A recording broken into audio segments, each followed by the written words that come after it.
Okay, we're back. And I'm going to do a 2-video series on this bike. But what I'm going to do on this video is I'm going to do the 3x3 mod. This is a 2021 DRZ400sm. And this one's kind of set up for stunt, and I've got the parts taken off to kind of get them out of the way. There was a stunt bar and a few other things, so nobody wants to see that stuff come off. So what I'm going to do is the free power mod here, and it's going to be, I'm going to be removing this rectifier. I'm going to be doing a modification of its wiring in here, and I'm going to take the wiring that would normally be going up through the wiring harness and as DC current, and then eventually making its way to the battery to charge it. And I'm going to take, I don't have it exposed just yet. I think it's this one over here. But either way, I'm going to take a part of the harness that connects it to the rest of the harness and block it off and route some wires directly over here to the battery. And one of the things that I want that clip, and I don't think it's that one, it's a red and black wire, I think, but I haven't broken it down. This is kind of the preamble to it. One of the things I'm going to do is keep the clip part of it on there so it can be detached easily, and we can remove the rectifier if we need to and replace it, or just get it out of the way for another project. But one of the things I'm going to do next is just a preview of what this is going to do. And my equipment is not very great, but I'm going to use this little voltmeter to show what the charging voltage is before, measured by me, and then after. So this is going to be the before coming up. Okay, I'm going to start the bike up real quick and get the measurement for the voltage on our battery for our before reading. So we're going to get loud.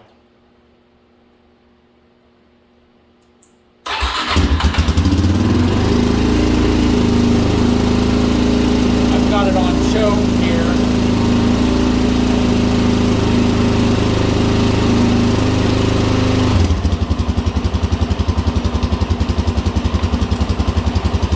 This is going to be a little bit tricky to show you,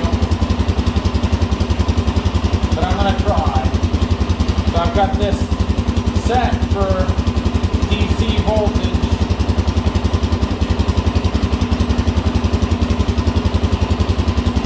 Alright, so that's reading pretty good actually, but you see it's reading 14.3. And this is a cheap meter.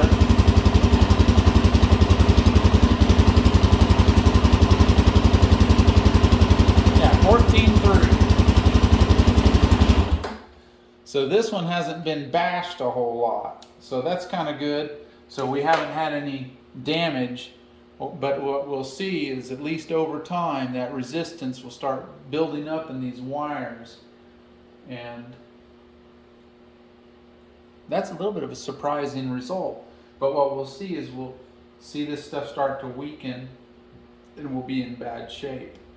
So I'm going to move on to the next part here shortly, but I want it to be clear in our homes and in our businesses and all these things, we're running off of AC current. AC current, it's not as big of a deal, although the same thing does happen, but you do longer runs of wire and you suffer less loss, less resistance, because it's on a frequency, alternating current. It's here in the States, it's 60 hertz.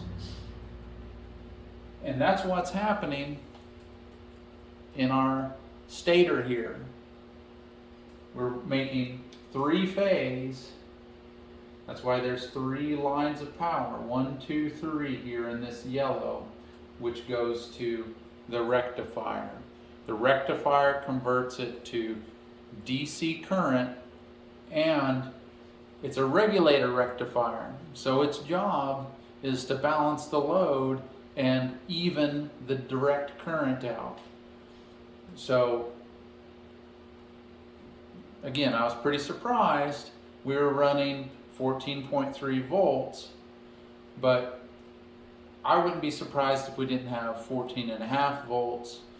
And again, if once it idled down or carried on, this bike's got just, I think maybe 2,000 miles on it, if that. So it's not suffered a lot of damage, and it's been relatively untouched. So that's where we're at right now. Some materials I've got. Well, we'll go over that as we're going, but I've got some wire, some decent gauge wire. I've got a fancy fuse holder, some 20 amp fuses. These are kind of cool because they'll glow if the fuse is blown. This is going to be ran on the power line, the power, which is the positive side to our battery. And I'm going to try to tuck it over here somewhere so it's accessible. I've got a multi-pack of connectors. Yes, it might be better to not weld, but solder the connections. But I'm lazy, and these type of connectors you can heat gun, or in my case, I've got a little mini torch. I've got a little mini torch that I'll be heating it with. I may also get my heat gun for the other phase of this video, which will be the 3x3, but this will suffice. And let's see, I've got some connectors. I've got some connectors to connect it to the battery. So, in addition to that, I've got a multi-pack straight out of Harbor Freight of shrink tube that we'll use to close off the other connection, and I'll secure that with a little bit of electrical tape. Now remember, this is me doing this. This is not me telling you how to do this. So I'm going to get things kind of accessible here, and then we'll catch up with it.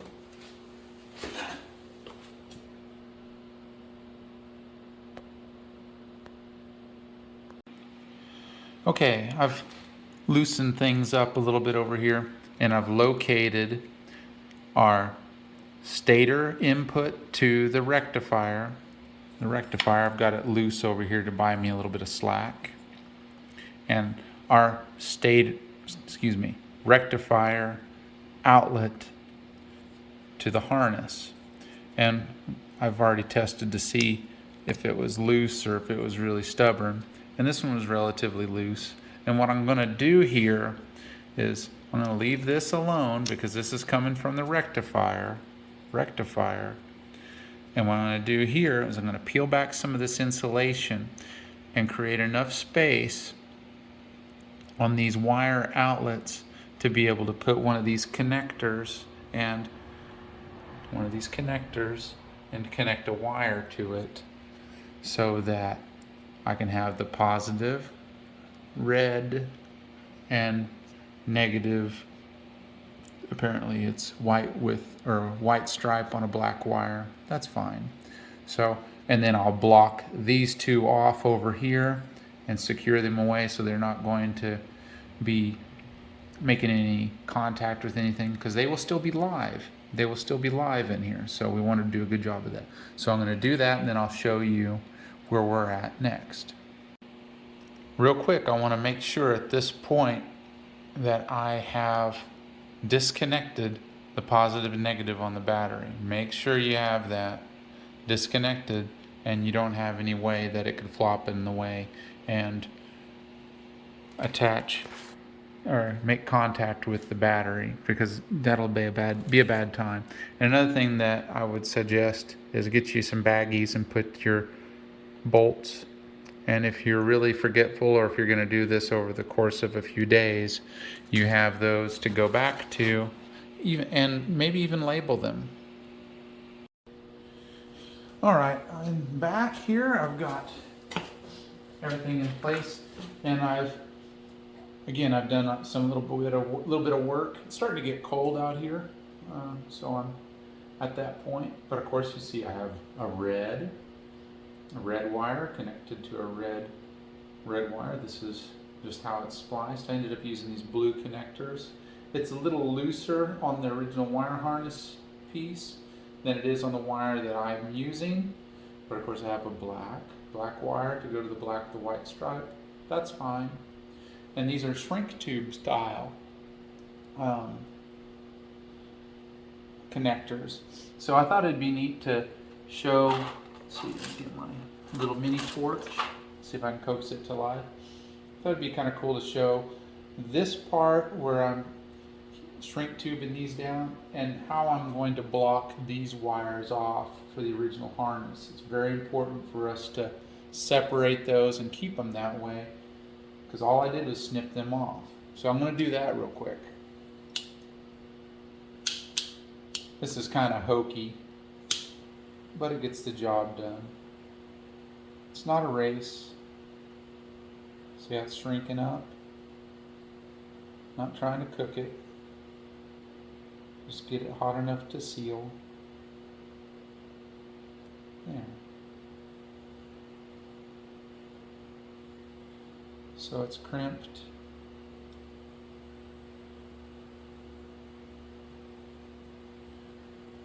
And it's sealed.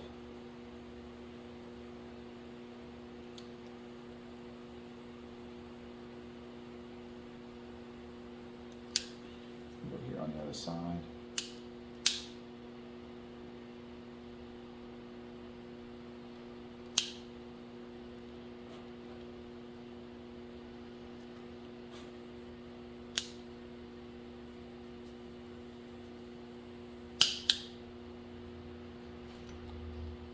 Like I said, it was a little hokey. There it stopped. So I'm going to set this aside for the time being. I'm going to grab my Harbor Freight kit and my electrical tape, probably also from Harbor Freight. And I'm going to size up a shrink tube piece here. Okay. And what I'm going to do is I'm going to do 2 pieces of shrink tube over that.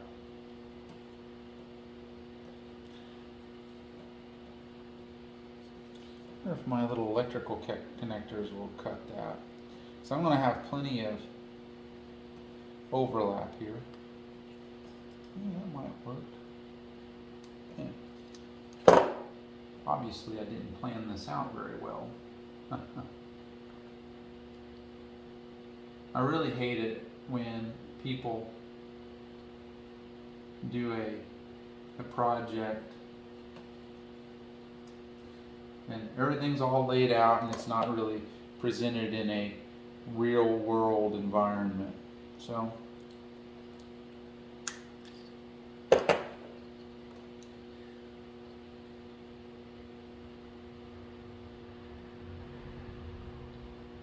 I got my shrink tube over it, or my first shrink tube.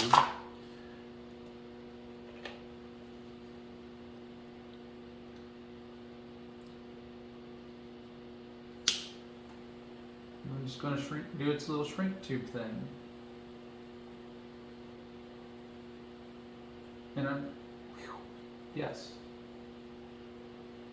That smells of the sulfurs of China. There we go.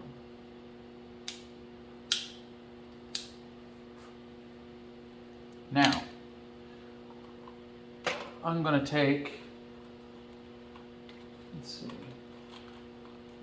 I'm going to size this up real quick, let that cool down. I'm going to the next size up, a shrink tube, and I'm going to go over the top of that. But notice, the excess that I put over there, I'm going to fold it over on this. So I'm going to size it up. Let's see, I'm going to put the wire ends here, so I'm going to do it here. And then the idea is going to be to do the same sort of fold over deal, but then tape it over again, so we have a couple layers of protection.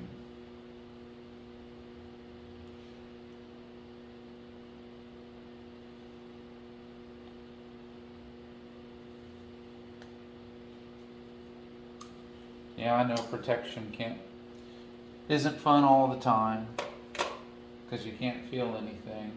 But in this case, you don't want your wires to feel each other, because that kind of eliminates the problem we're trying to solve. A little dry humor for you.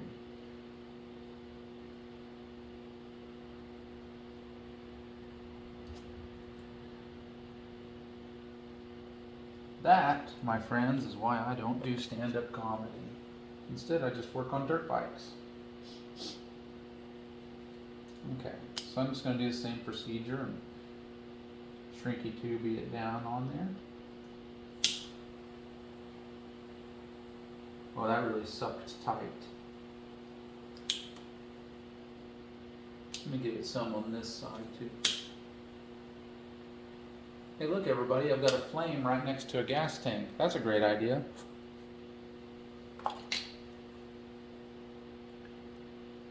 Okay. Our electrical tape. And see, I'm going to fold that over. I'm going to wrap these individually and then together. And that should be more than adequate for the long haul. I got a little piece of tape.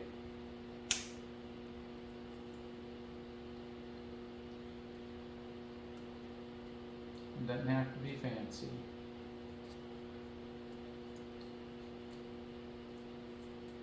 Yeah. I'm not an electrician. I stay away from electrical, and I'm able to do it. Somebody else can do it too. Alright, so that's pretty okay.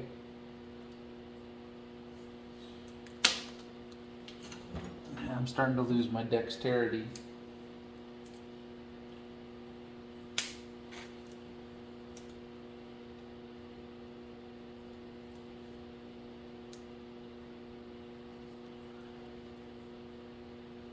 Okay, I'm getting a couple wraps on that. Again, I folded that larger size shrink tube over it. And so I got a couple of danglies. I'm just going to take a nice extra wrap and go around both of them.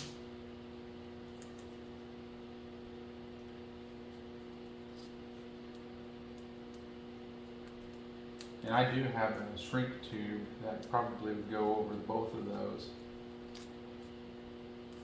But this will be sufficient.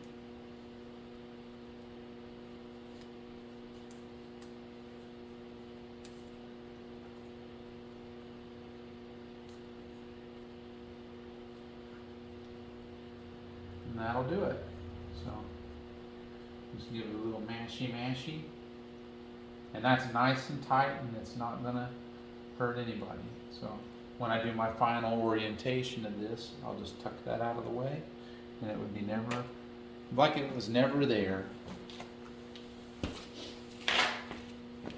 Next up, I'm gonna run my wire out and start placing where the connector for the battery is going to be to the wire, and where the battery to the connector to the fuse, and then on the back side I'm going to connect the wire that I'm going to run to the other side of the fuse. Okay, it's the next day and we're here with the DRZ, and where we left off I had this disconnected, but I wanted to go ahead and get this squared away and give you a option of how, if you wanted to do this, I'm not showing you how to do this, but this is how I'm doing it. I've plugged this harness back in. Remember, we have our other one tucked away here. It's nice and secure. And I disconnected these reusable zip ties by pulling the tab on it and backing out the zip tie along the subframe here. And I've routed both my positive and negative wires, and I've just kind of routed them a certain way. And you can see this splice here. This is where I tied in the fuse. And you know, I've just finished up with putting on these connectors, and I wanted to show you this point. Don't forget to put in your fuse. I'm going to put this little cap on here. So if this fuse is ever blown, you can confirm it without having to do anything, because it will leave a slight glow. That's where they're kind of fancy. Cost goes up, etc. But I wanted to show you this part here, and if you haven't had one on there at this time, I'm going to also install this. This is, I'm digging here, forgive me. They have a battery tender. So let's take a look here. It's got a place for an inline fuse. Oh, there we are. So I'm going to install that, and I'm also going to leave that accessible right in this general area so that, well, I'll just pan over here to the doozy, how I have it set up. You can see I have my bandit over there and on the wall. You can see I've got the Cycle Gear brand battery tender, and then I have the battery tender junior there. The battery tender junior's got a longer cord, so I got it going to the doozy. So we're going to look over here. You can see I have my airbox off, and it's just easily accessible right there. So I can just plug it in, airbox sitting on top of the bike. When I want to go for a ride, I can just slap that airbox back on, dangle down the access plug for the battery tender, and I'm back rocking and rolling. It's winter time now, so unfortunately here in Kansas, that's just the way she goes. But what I'm going to do here is I'm going to attach that, and I'm going to attach the battery tender hookup on it, and then we'll jump to the after voltage. See you in a minute. Okay, we're back, and I've got the terminals back on here, and something I really wanted to allude to once you get things buckled up over here is you want to you've just added some wiring into this area. So you want to make sure that you have the proper clearance to get this cover on. And I had to make a little bit of adjustments. You always have to every time. But I just wanted to show you need to do that. And it gets real busy over here, and these bolts for these batteries are very small. So I added a small copper washer on each of these to give them a little bit of forgiveness on here. So I wanted to get my voltmeter out here and show you the voltage. Again, it read pretty high for a factory setting, which is what I'd have to say is impressive.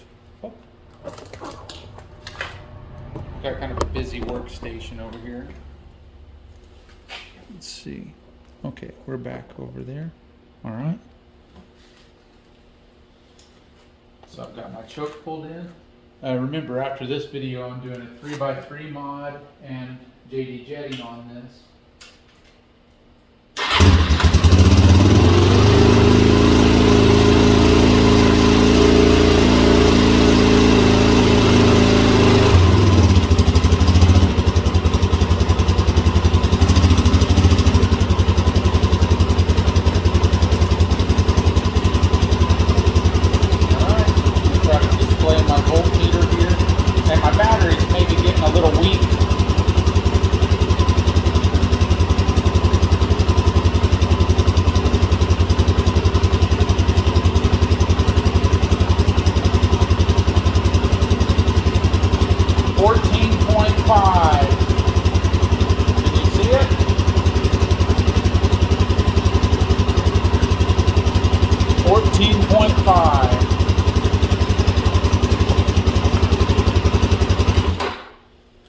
Well, that's a wrap, folks. one last tip here at the end. You can see we've added, with the battery tender, we've added some extra things on here. So what we need to do is, again, orient these plugs in such a way that they're not creating a clearance problem. And the little blocks on the underside of the battery that allow the nut, well, they effectively work as a nut for the bolt here. You kind of have to reach for them, so I use a small screwdriver to lift them up to be able to get them to the threads, because it's got this copper washer, this connector, and then our free power mod connector before we go through the factory OEM connector. So I just give it a little lift up, and again, remember to adjust your wiring around so you don't have any clearance issues over here. And finally, here's our battery tender connector. So it just tucks away quite nice back behind the air box. If you like videos like this, give me a like and a subscribe, and I'll do more. Give me some suggestions in the comments, something that you're having trouble with or you want explained. Until next time, which is a short period of time from now, thanks for watching. We'll see you next time.